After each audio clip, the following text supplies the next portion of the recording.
الف لام میم، اللہ جو معبود برحق ہے اس کے سوا کوئی عبادت کے لائق نہیں، زندہ ہے سب کو تھامنے والا۔ اس نے اے نبی تم پر سچی کتاب نازل کی جو پہلی آسمانی کتابوں کی تصدیق کرتی ہے، اور اسی نے تورات اور انجیل نازل کی تھی۔ یہ دو کتابیں اس نے پہلے نازل کی تھیں لوگوں کی ہدایت کے لیے، اور پھر قرآن جو حق اور باطل کو الگ الگ کر دینے والا ہے نازل کیا۔ جو لوگ اللہ کی آیتوں کا انکار کرتے ہیں ان کو سخت عذاب ہوگا، اور اللہ زبردست ہے، بدلہ لینے والا ہے۔ اللہ ایسا خبیر و بصیر ہے کہ کوئی چیز اس سے پوشیدہ نہیں، نہ زمین میں اور نہ آسمان میں۔ وہی تو ہے جو ماں کے پیٹ میں جیسی چاہتا ہے تمہاری صورتیں بناتا ہے، اس غالب حکمت والے کے سوا کوئی عبادت کے لائق نہیں۔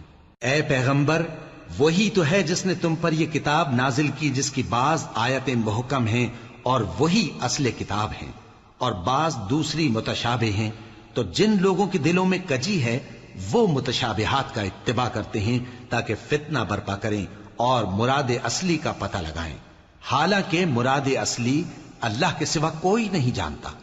اور جو لوگ علم میں گہری نظر رکھتے ہیں وہ یہ کہتے ہیں کہ ہم ان پر ایمان لائے، یہ سب آیات ہمارے پروردگار کی طرف سے ہیں، اور نصیحت تو عقل مند ہی قبول کرتے ہیں۔ اے پروردگار، جب تو نے ہمیں ہدایت بخشی ہے تو اس کے بعد ہمارے دلوں میں کجی نہ پیدا کر دیجو، اور ہمیں اپنے ہاتھ سے رحمت عطا فرما، تو بڑا عطا فرمانے والا ہے۔